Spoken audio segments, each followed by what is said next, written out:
Starting the GI portion of the MEDEX 2022, there is a first MCQ, which is a 43-year-old man presents to your general practice with a midline abdominal swelling shown in the following photograph. The swelling is not painful but feels uncomfortable. It significantly decreases on the lying down and accentuates when he cuffs or raises his legs or shoulder while supine. On physical examination, the lump feels soft, non-tender. Which of the following is the most appropriate next step in the management? So here in the picture we can see there is a midline swelling which is not painful, which is just uncomfortable to the patient. Not painful mean most likely it is not strangulated, whatever it is. From the picture it seems to be a hernia, but we should be clear in mind that the hernia most likely, these are the different types of the hernia. It can be epigastric, it can be umbilical, it can be incisional in postoperative from any incision, it can be spigelian or inguinal hernia or femoral hernia. So these are the different spots for the hernia, and these are clear cut at this spots. Either the gut contents are coming out from the defect, from the muscular weakness. So this is not something like these familiar picture or the hernia. This is starting from the umbilicus and moving all the way towards the mid of the xiphisternum, like there is a large defect, midline defect. So it doesn't seems to be fitted in the hernia, but yeah, symptoms are more likely like hernia, that there is accentuation of the cuff or pressure or raised his leg. So there is definitely a muscular defect, or something is bulging from the weak portion of the abdomen.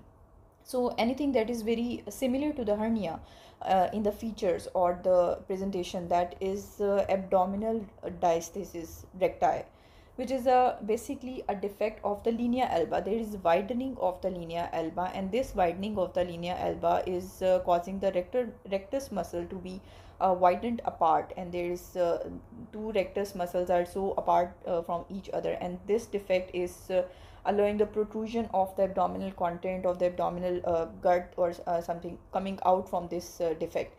It can be congenital, it can be caused by increased pressure or some weight changes like pregnancy, weight gain, laxity of the linea alba.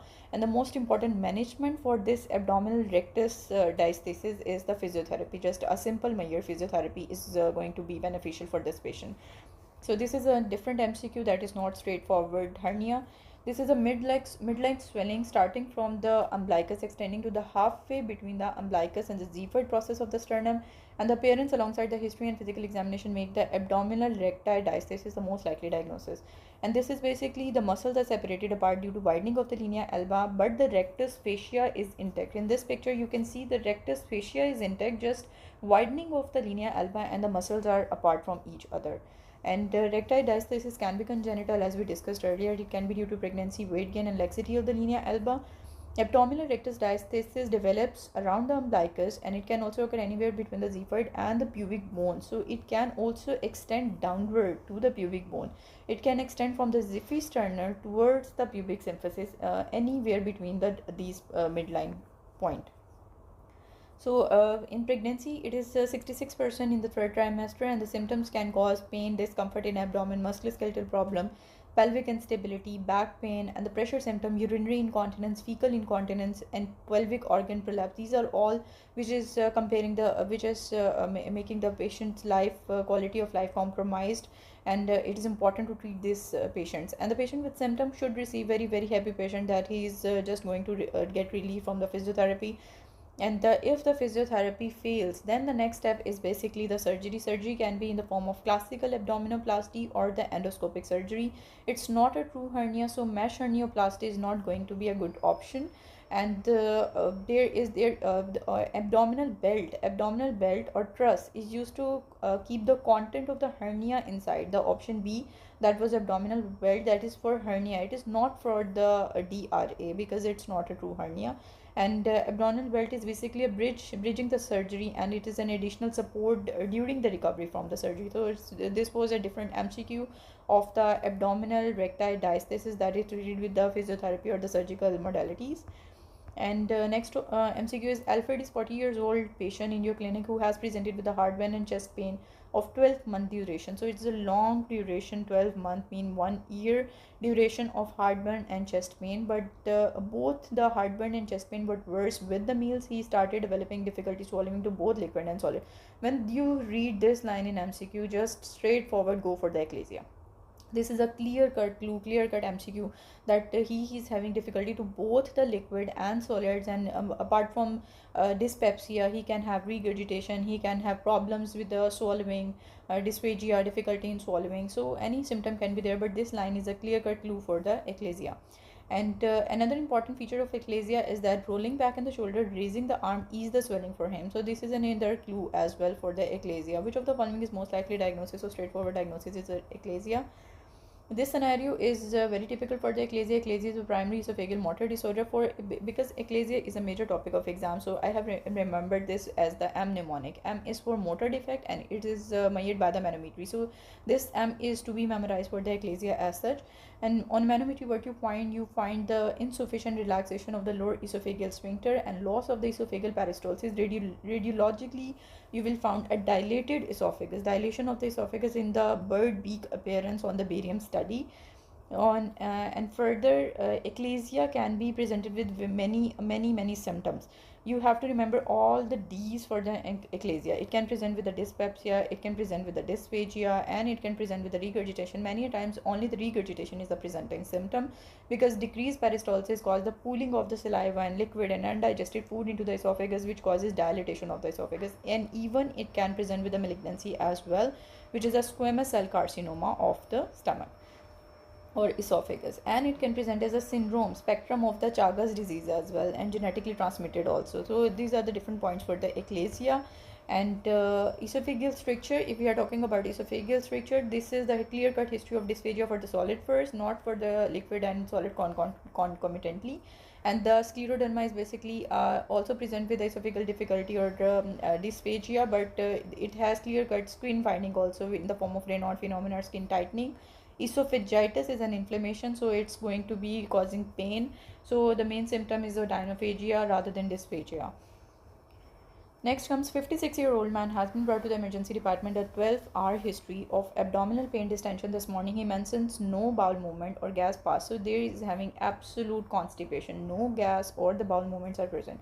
I describe the pain as a colicky and most around the umbilicus. Vomit is 3 times since morning. On examination, he has stable vital heart sounds.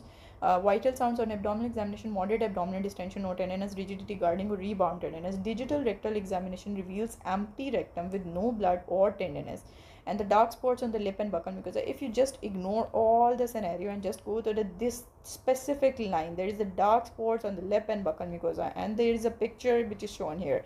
This is a picture, this is a spot diagnosis for the Peutz-Jeghers syndrome. Just forget all the symptoms and go for the Peutz-Jeghers syndrome. So he's asking about the diagnosis, about the diagnosis. Which of the following would be the most likely diagnosis? So diagnosis is Peutz-Jeghers syndrome, and the complication of Peutz-Jeghers syndrome is intussusception. So here the patient is having intussusception. The dark spots on the lips and buccal mucosa, for this is Peutz-Jeghers syndrome. It is an autosomal dominant condition, and there is increased risk of certain cancer and GI polyposis. For Peutz-Jeghers syndrome, you have to remember the 4 P's. One is the pigmentation in the form of freckling. One is the polyposis of the GI, pancreatic and other GI malignancies, which is in the form of stomach, colon, and small intestine malignancies, and precocious puberty gynecomastia can be there. So these 4 P's are important for the Peutz-Jeghers syndrome. And the important complications is the GI complications can be due to hematoma. There can be GI bleeding, which can cause anemia, bloating, abdominal pain. It can be occult bleeding, it can be overt bleeding. So another important complication, which was the answer of this scenario, Peutz-Jeghers syndrome, is intussusception, which is infolding of the one part of the intestine into another. Here is the cancers which are caused by the Peutz-Jeghers syndrome, which is remembered as PJ as Peutz-Jeghers syndrome. P for pancreas, J for genetic or gender specific, like breast, ovaries, cervix in the case of females, and the testes in the case of male, and S for stomach, small intestine, and also remember colon as well. So Peutz-Jeghers syndrome malignancies are remembered by PJS, and the 4 P's are defining all the topic in one paragraph. Another important topic, which is sigmoid volvulus. Sigmoid volvulus is basically the twisting around the mesenteric axis of the sigmoid colon, and it presents with abdominal distension as a prominent feature and the empty rectum on the DRI. Yes, this patient had empty rectum on the DRI, but the other symptoms were not typical for the sigmoid volvulus.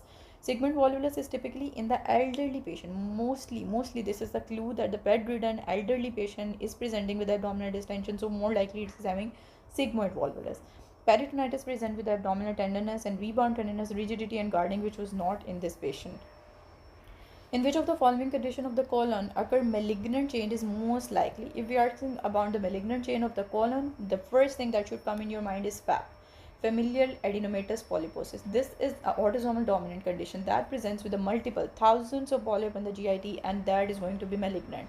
Malignancy rate is so severe that about the age of 40 the patient has developed malignancy, and he should have colectomy for removal of the colon if you find the family history of this FAP, familial adenomatous polyposis. Other name for familial adenomatous polyposis is basically familial polyposis coli. You should not confuse it with adenomatous polyp, which is a benign condition. Familial adenomatous polyposis, it's familial polyposis coli.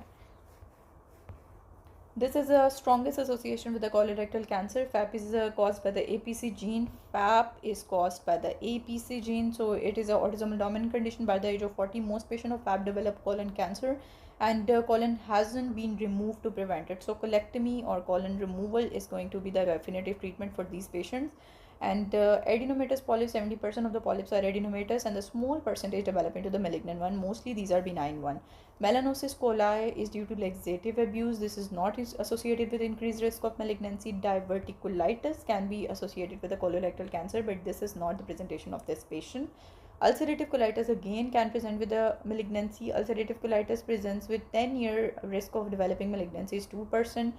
After 20 years it's 8%, and after 30 years it's going to be 18% in the case of ulcerative colitis to develop colorectal malignancies.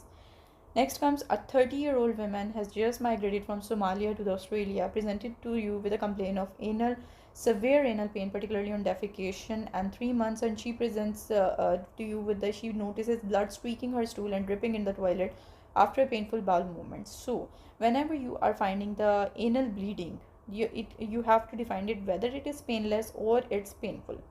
If it is painless, more or less it's going to be hemorrhoids, or if it is painful, it is going to be a fissure. So these are the two causes of the anal bleeding. We are dealing with the anal fissure here, and he is asking about which of the following option is the most expected predisposing factor for this patient to develop the anal fissure. So another clue was the location or the site of this patient who is coming to the Somalia. In Somalia, there is endemic region for the schistosomiasis, and schistosomiasis is causing the anal fissure here in this patient. So rectal schistosomiasis is going to be the right option here. Rectal cancer as a whole can present as an altered bowel motion or the bleeding. Anal features are not a typical feature for the rectal cancer. So option A is straightforward, the exclusion. B, hemorrhoids, it's a painless rectal bleeding. So B is not going to be option here. Perianal abscess, painful or tender swelling around the anus do not cause rectal bleeding or fissures. So again, C is not an option. High fiber diet is protective for the constipation. It is good for the fissures. Only option left was the schistosomiasis that is endemic in the Somalia. It is of two type of schistosomiasis. One is the Mansoni and Japonicum and Mekongii. These produce fissures, ulceration, pseudo polyps and microabscesses, and as well as liver enlargement, periportal fibrosis in advanced cases, ascites and portal hypertension as well. Chronic schistosomiasis affects the sigmoid colon and rectum, and from there it can lead to anal fistula. So schistosomiasis can cause anal fistula. This is a one-liner note you can remember for such. 57-year-old man presents to GP clinic with a complaint of dysphagia and hoarseness. So there is a development of hoarseness that is showing there is some involvement of the larynx or lecurrent laryngeal nerve. So there is going to be obstruction or something that is upper part of the esophagus, which stated almost 1 month ago following the development of dysphagia. The past history is significant for surgery for eclasia. Whenever there is eclasia, there is very high chance of development of squamous cell carcinoma after surgery. So another clue is eclasia. So GI problem is there, and is going to be problem causing the mass effect in the esophagus, which is causing compression of the recurrent laryngeal nerve, and it is producing the hoarseness. So we are just solving the puzzle of this jigsaw. Normal appearing but paralyzed vocal cords are noticed. CT scan is arranged that shows a mass in the thoracic inlet. So he has clearly shows the mass in the thoracic inlet. Which of the following is most likely diagnosis? So clear cut, it's an esophageal cancer.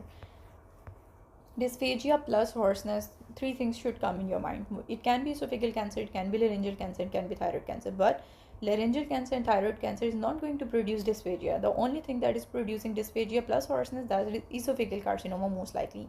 And the clue for achalasia, after which he is developing this dysphagia and hoarseness, is clear-cut esophageal cancer. No debate about this.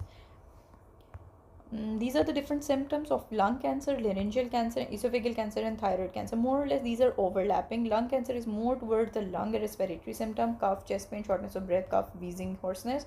Hoarseness is there, fatigue, weight loss, or metastatic bone pain or spinal cord impingement. Laryngeal involvement is more to do with the speak or phonation. So there is a dysphonia, dysphagia, dyspnea, aspiration, blood thin sputum, pain, halitosis, expectoration of the tissue or neck mass. Otalgia, ear pain can be there as well. And thus esophageal disorder is something to do with the motility of the esophagus or the dysphagia or the stuck of food in the form of bolus. So initially for the solids, eventually progress to the liquids. This is an important clue for the esophageal dysplasia. It can lead to bleeding due to iron deficiency anemia. It can lead to hoarseness or due to compression of recurrent laryngeal nerve and tracheoesophageal fistula also. And next comes, there is 27-year-old woman presents to emergency department with a severe perianal pain. From this picture, there is something very grossly elevated, well circumscribed swelling and bulging swelling. It seems to be abscess from this picture, very hot, tender, cellulitis like thing. So it is an abscess from the picture, and it is increasingly since then, and pain is acquiesced and the patient is unable to sit, and the anal region is shown in the photograph. Which of the following would be most appropriate in the management of the patient? Whenever you find the abscess, you have to do the incision and drainage of the abscess, and along with the antibiotics. So incision and drainage is going to be the right option here.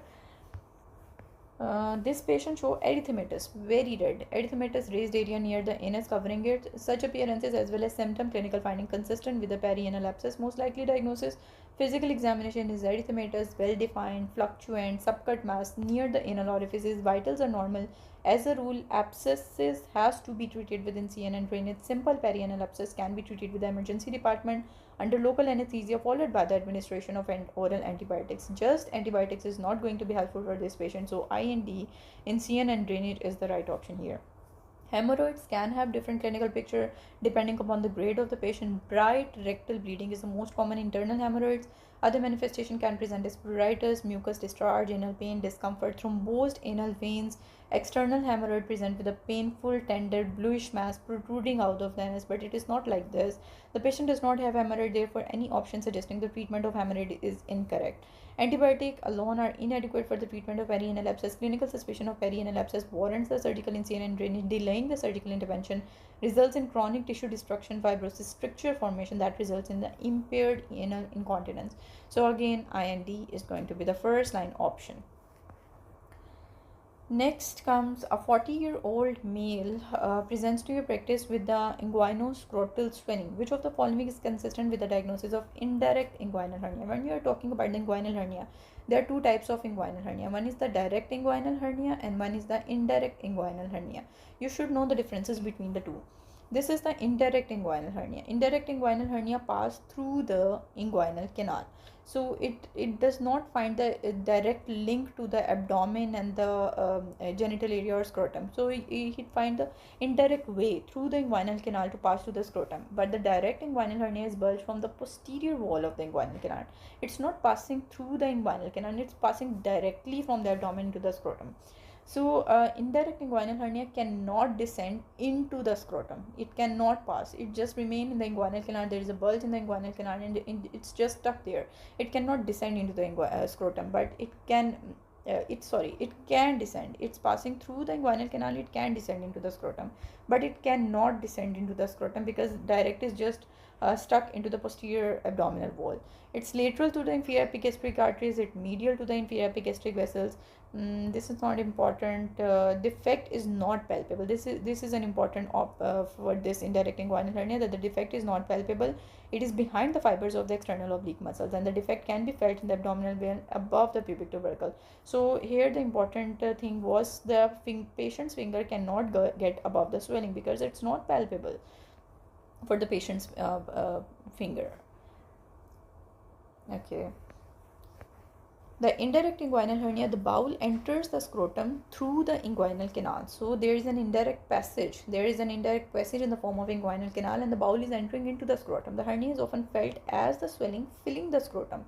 Since the swelling originates from the abdomen and the inguinal area, the examiner's finger cannot get above the swelling, and this is the most appropriate finding in the distinguishing swelling arising from the scrotum, such as testicular tumor, epididymal cyst, hydrocele cyst, sebaceous cyst, from the swelling originating from the scrotum. So any swelling that is remaining in the scrotum, the finger can be above, can pass above that swelling. But this is a continuous swelling. The finger cannot pass above the swelling because the swelling is just a part of that abdominal wall. Indirect inguinal hernia fills the entire scrotum, not just the anterior posterior part of the it. Although gas-filled loop of the small intestine can be form the indirect hernia, but this is the typical trans-elimination is not a typical finding for the indirect inguinal hernia. This is a finding of hydrocele. A painful scrotum can be due to a variety of reasons: epididymoitis, incarcerated, strangulated inguinal hernia, testicular torsion, or trauma. And the presence of pain in the patient's scrotal swelling is not just diagnostic for the indirect inguinal hernia. Another important MCQ, that is 45-year-old man presents to GP clinic with a complaint of dyspepsia. So he's having heartburn, dyspepsia. Evaluation unveil the peptic ulcer disease. Peptic ulcer disease is an important cause of GERD or dyspepsia, which is caused by the H. pylori. You start him on the 14-day course of the triple therapy, which is amoxicillin, metronidazole, and pantoprazole, and 10 days after the completion of therapy. So he has taken the 14-day course, and after 10 days of completion of therapy, you have done urea breath test. So it's about 24 days later, the patient is having urea breath test. Which of the following is most appropriate treatment failure in this patient? In the Australia, the most important cause of the treatment failure of peptic ulcer disease is metronidazole resistance. After that, there is a clarithromycin resistance. So these are the two options very notorious for the resistance of the peptic ulcer disease. The most common treatment of the failure against H. pylori is antibiotic resistance. So this is an important problem here. The antibiotics used in the multiple drug against the H. pylori are remembered as mnemonic MAC, which is metronidazole, amoxicillin, and clarithromycin. Among the MAC, the M and C are causing resistance. Resistance to metronidazole and clarithromycin are the most common cause of treatment failure. But the important thing, or the happy thing, is that the resistance to metronidazole can be overcome by increasing the dose of the metronidazole and duration of the therapy. But in the case of clarithromycin is so clever, and this is not going to be work in the case of clarithromycin. It is not effective. Resistance is the issue. H. pylori is still susceptible to amoxicillin, and resistance to antibiotic has not been reported as a cause of treatment failure. Urea breath test is performed within 4 to 6 weeks. That is, for this patient, it's about 24 days. So it's appropriate for the treatment after course, and urea breath test is just specific or sensitive. And patient non-compliance or unreliable test with the standard catered